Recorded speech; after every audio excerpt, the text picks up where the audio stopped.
a mountainous region some 3,200 meters above sea level. It is one of the most renowned archaeological ruins of the ancient Andes civilization. In the highlands of Peru, where the Andes carve their way through clouds and stone, lies one of the most mysterious sites in the ancient world, Chavín de Huántar. Long before the rise of the Inca, this place was a spiritual center, a labyrinth of underground galleries where pilgrims sought the power of gods carved into stone. These carved tablets depict ritual scenes from the temple. However, research has revealed that it was not only rituals that took place in this temple. For centuries, its hidden passages concealed more than they revealed. But now, archaeologists uncover a hidden chamber under Peru's Chavín de Huántar. And it's not what you think. The ancient fortress in the Andes. High in the Peruvian Andes, at nearly 10,000 feet above sea level, where the clouds drift so close, you feel you could reach out and touch them. There stands a place that has haunted the dreams of archaeologists for generations, Chavín de Huántar. It is not merely the stones, massive and immovable, that inspire awe. It is the sense of purpose that radiates from every carved lintel, every weathered statue. Here, more than 3,000 years ago, an ancient civilization flourished, one that would shape the beliefs, rituals, and architecture of every culture to follow in the region. This was the domain of the Chavín people, whose reach and influence extended like a pulse throughout the valleys and high plains of Peru, long before the Incas ever razed their first fortress. Chavín de Huántar was no ordinary city. It was a nexus of spirituality and power, a sacred pilgrimage center drawing devotees from the coast, the Amazon, and the heights of the Andes. They came not only to offer tribute, but to witness the mysteries hidden within the temple. The main temple itself rises in stern geometry above the plaza, its granite walls studded with the faces of gods and demons, grimacing stone heads, feline fangs bared, serpents writhing in eternal stone. The imagery is fierce and hallucinatory, as if intended to blur the boundary between man and beast, mortal and divine. Throughout the complex, the motifs repeat: jaguars, snakes, and condors, each a symbol of transformation, each representing the passage from one state of being into another. The priests of Chavín, shrouded in elaborate headdresses and wielding staff adorned with animal motifs, were believed to be masters of these transitions.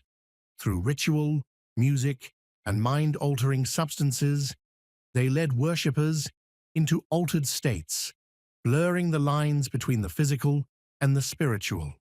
For centuries, the site kept its secrets, even as explorers and scholars mapped every surface and catalogued every artifact. But beneath the surface, past the known labyrinth of corridors, lay something untouched, a sealed chamber rumored to have been hidden for over 2,000 years. In the torchlit gloom of these ancient tunnels, time itself seemed to falter. The walls, still etched with those enigmatic, snarling visages, held their silence. Yet the very design of the temple whispered that the greatest secret of Chavín was yet to be revealed: the labyrinth below. If the temples above ground commanded reverence, the galleries beneath invoked something closer to awe and fear. Chavín de Huántar was designed not only for the spectacle of public ritual, but for an experience that was deeply personal, immersive, and overwhelming. Its underground galleries are a maze of confusion, designed to disorient and transform all who entered. Archaeologists, tracing the narrow, winding passages by headlamp, found that these corridors sometimes abruptly narrowed to shoulder width, then opened unexpectedly into echoing chambers where sound bounced off the walls in strange, almost musical patterns.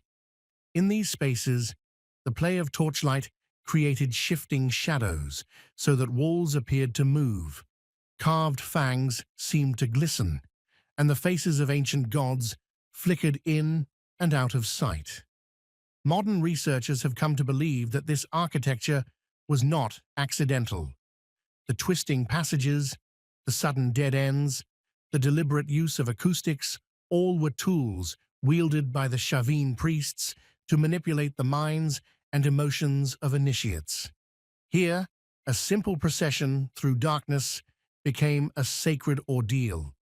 Pilgrims deprived of light, exposed to sudden bursts of sound from conch-shell trumpets or hidden water channels, would find themselves lost in both body and spirit, primed for the transformative rites that lay ahead.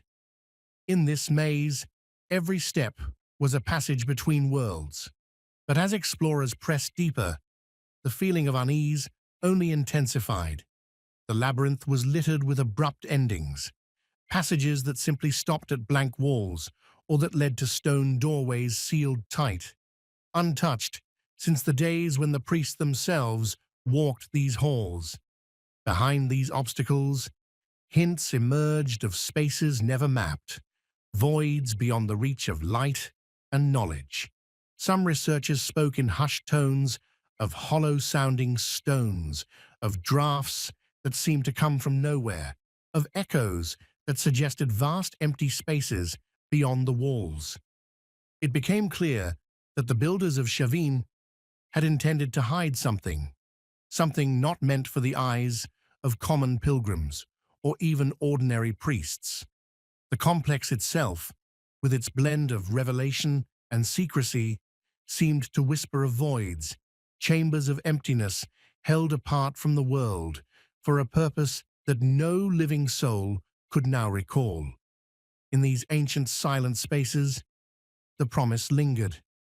If only the sealed doors could be breached, if only the stones could be persuaded to surrender their secrets, then we could finally see inside, the whisper of a hidden chamber.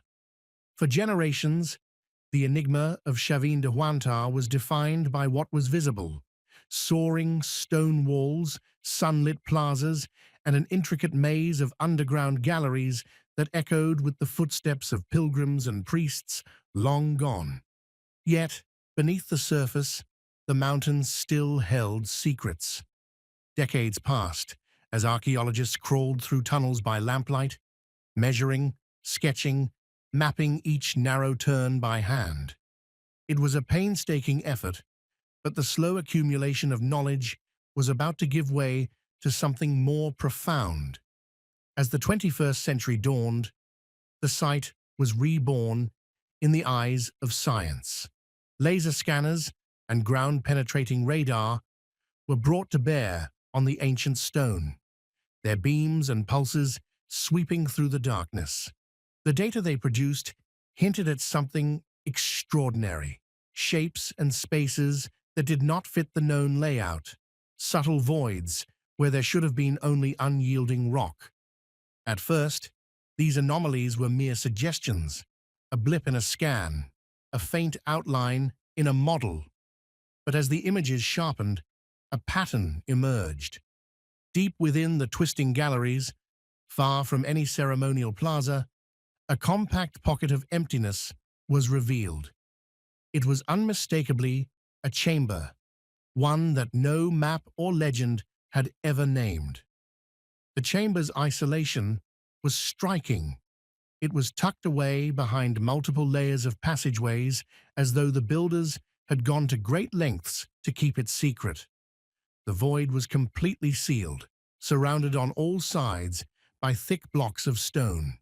What was most telling was how the earth around it seemed to have been purposefully packed in, not the result of time or accident, but of human hands intent on hiding something. In a place designed for ritual spectacle and sensory manipulation, here was a room meant never to be seen, or perhaps to be revealed only to a chosen few. The realization dawned among the archaeologists. They were on the threshold of a discovery that could change everything known about Chavín and its mysterious culture. Breaking through. The act of unsealing the past is always an act of reverence, but at Chavín de Huántar, the risks were heightened by the fragility of both stone and history. The gallery walls, worn by centuries of earthquakes and slow mountain erosion, threatened to crumble with a careless touch. Each step forward required days of planning and a choreography of skill, as teams of specialists mapped out strategies to reach the void without collapsing the ancient architecture. Work began with quiet determination. Tools were chosen for delicacy over speed, soft brushes for shifting dust, slender trowels for easing out soil, portable lights casting thin beams into the gloom. For days, the soundscape was filled with the whisper of bristles and the soft scrape of metal. Engineers shored up vulnerable sections with wooden braces, every movement recorded, every inch of progress measured against the fear of irreparable loss. The deeper the excavation pushed, the more the earth resisted, as if the chamber's secrets were not meant for living eyes. Sweat and dust blurred the line between present and past. It took hours to clear just a few inches, and each shovelful revealed new layers of packed soil and stone, the work of ancient hands determined to keep the chamber undisturbed. Then at last, the final barrier thinned. A vibration ran through the earth as the smallest possible hole was drilled through the last layer of stone. Air from a sealed world brushed the faces of those gathered, dry and musty with the weight of centuries. Darkness reigned beyond, so absolute it swallowed the lamplight. Cameras were readied. Probes, fitted with lights and sensors, hovered at the threshold. Hearts pounded in the hush.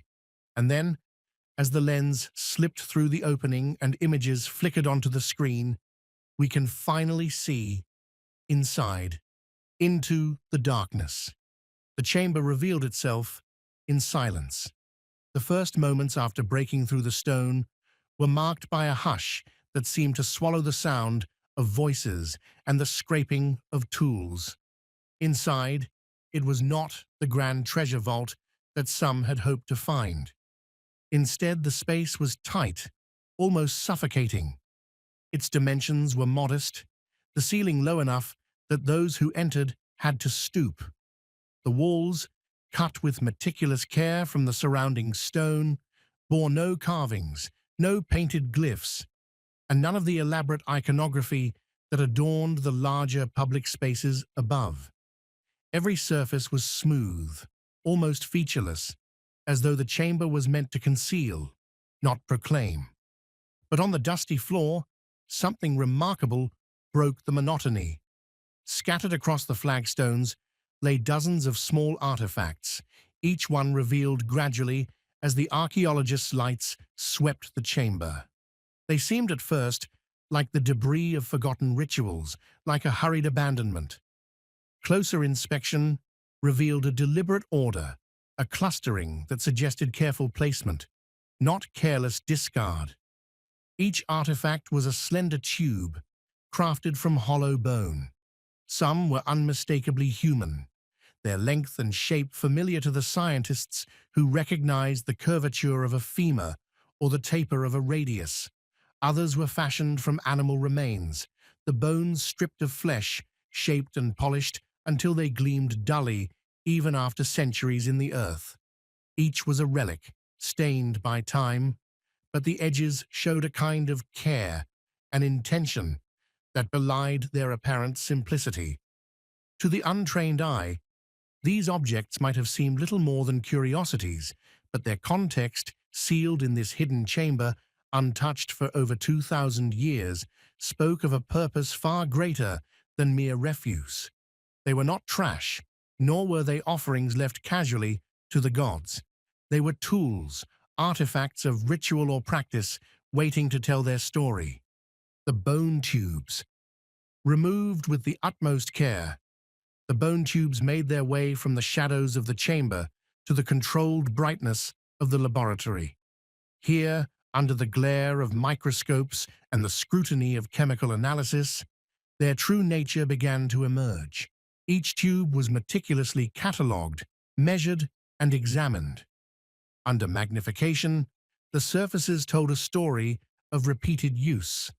Fine striations and gentle wear patterns appeared along the rims and openings, subtle yet unmistakable.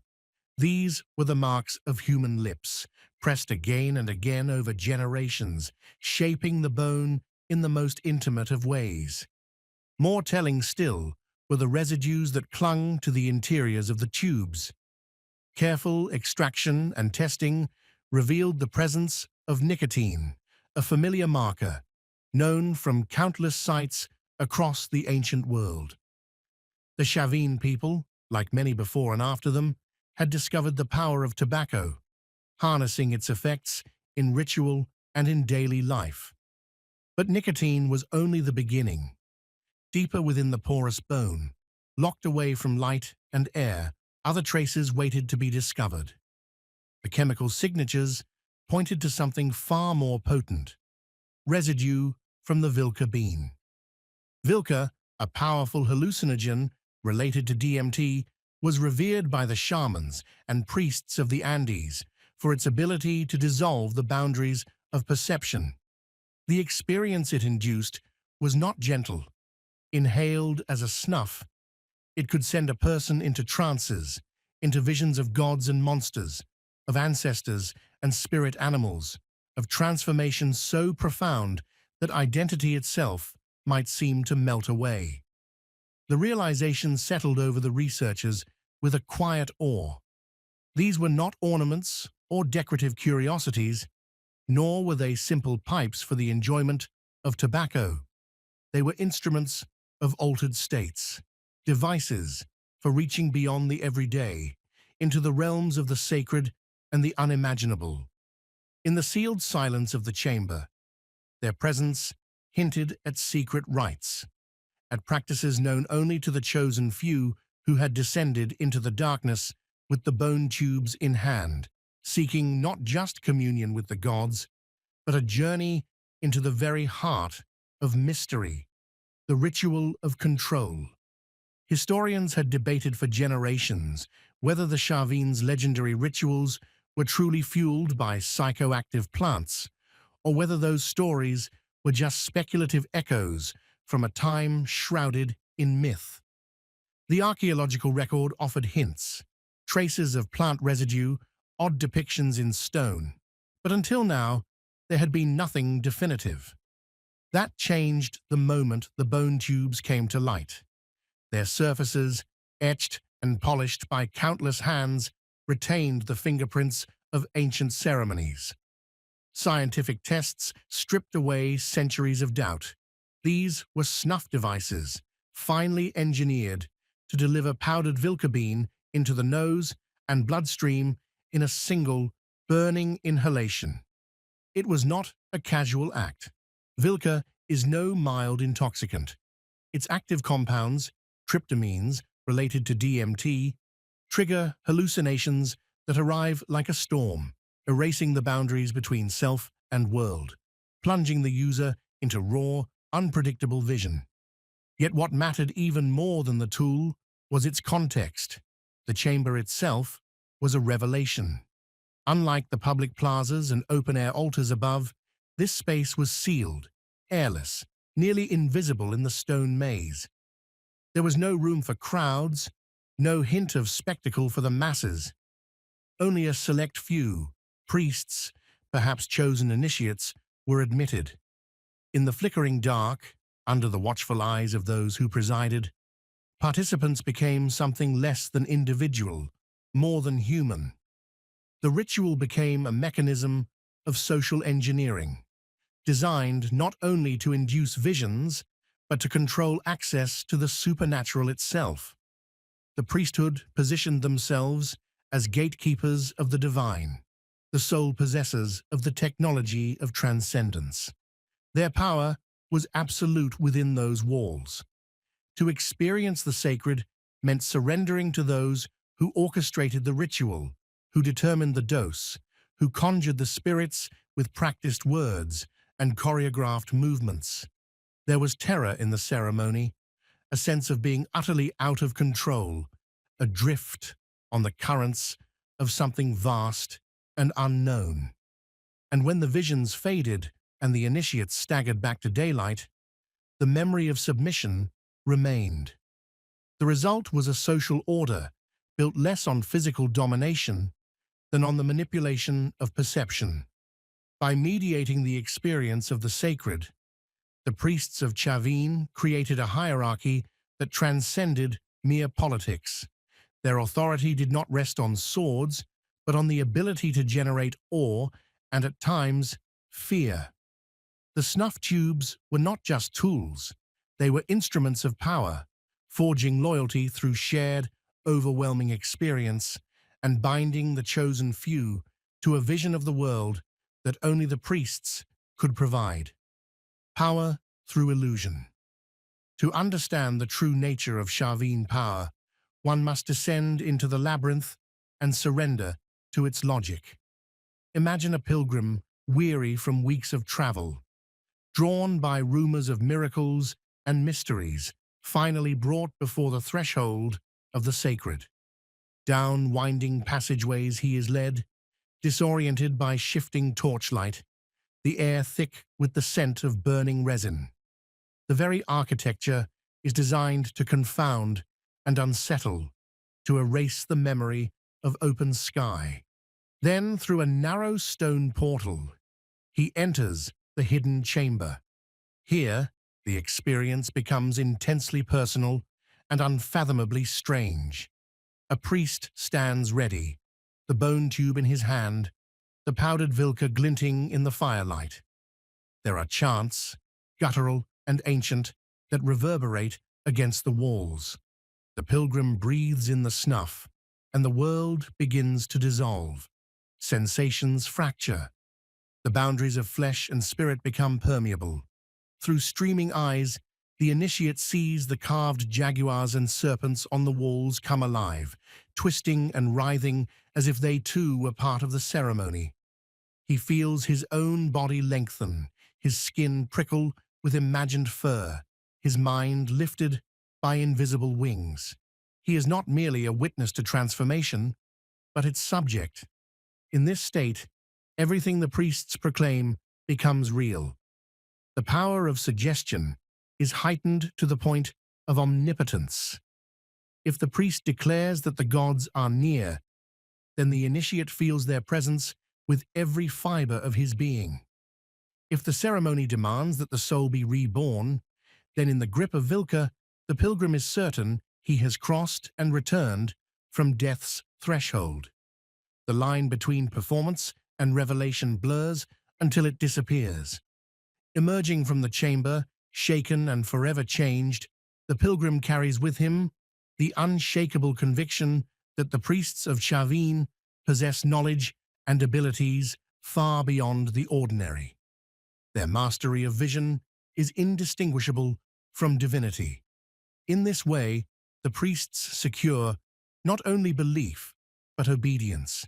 They have shown that reality itself is fluid, that with the right guidance and the right substances, the world can be remade. Only the priests hold the keys to that power. To challenge them is to risk exile from the sacred, to be forever locked out of the world behind the veil. Thus the Chavín established a regime founded on illusion, but one so overwhelming, so expertly curated, that it became indistinguishable from truth. Their authority radiated from the heart of the labyrinth, fed by the visions of the chosen and the awe of the multitudes waiting above, forever convinced that in those hidden chambers, the order of the universe was being shaped. The sealed truth. The chamber was sealed for a reason, not by accident, nor by the slow work of time, but by the hands of those who built Chavín de Huántar. Its silence was absolute. No murals adorned its walls, no offerings lay scattered on its floor. Instead, the entire space was bare, untouched, and hidden beneath tons of stone and earth. This was not a shrine for pilgrims or a spectacle for the crowd. It was a private engine of belief, designed to operate in secret, far from the eyes of the masses. Every aspect, its inaccessibility, its darkness, its featureless stone, was a calculated act of control. In this place, the boundaries between human and divine could be twisted, shaped, and blurred. It was here that the Chavín elite orchestrated the most exclusive and dangerous rituals. Only a handful were permitted inside. The experience was overwhelming, even terrifying. As the priests administered the powerful hallucinogen Vilca, participants plunged into a realm of staggering visions. They did not simply watch as onlookers. They became, for a fleeting moment, the beasts and gods etched outside on the temple walls. But this transformation was never intended for everyone. By restricting access, the rulers of Chavín did something brilliant and ruthless. They monopolized the experience of the divine. Those few who emerged from the chamber spoke with trembling voices of gods they had seen, of jaguars and condors whose eyes had stared back into theirs, of the sensation of their own bodies dissolving and merging with something otherworldly. These tales, told secondhand, spread through the community like fire. The people believed, not because they had witnessed these visions themselves, but because their leaders had. It was a belief system enforced not by violence or wealth, but by controlling access to the supernatural. Power rested in perception, and the source of that perception was carefully guarded within this sealed, silent chamber. The chamber contained no gold. There were no royal burials, no elaborate carvings on the walls, no secret inscriptions left for future generations. Instead, scattered on the floor, they found bone tubes, objects so humble they seemed almost out of place. At first glance, these tubes might have been dismissed as simple tools, but their presence in such a secretive context was a revelation. They were instruments for inhaling powdered Vilca, the psychoactive substance that induced visions of extraordinary power. These objects told a story that no amount of treasure ever could. They proved that the might of Chavín was not built on armies, conquest, or material riches.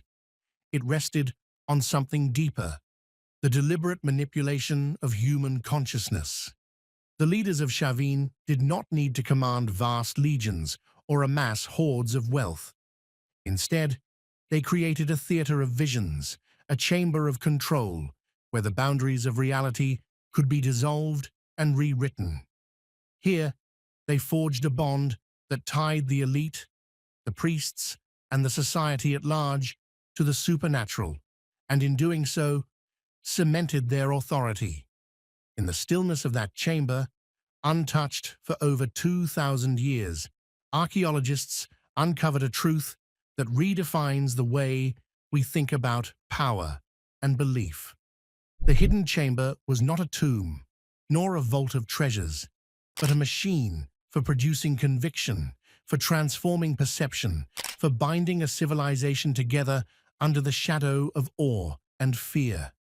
What they discovered beneath the stones of Chavín de Huántar was more than just an ancient room. It was the revelation that civilizations may rise not on the strength of arms or the glint of gold, but on the power to shape what people believe to be true. Archaeologists uncovered a hidden chamber under Peru's Chavín de Huántar. And it's not what you think. The hidden chamber under Chavín de Huántar may not hold treasure, but it holds a truth far more powerful. What do you think this discovery tells us about how ancient civilizations ruled their people? Share your thoughts in the comments. Thank you for watching this video with us, and catch you in the next one.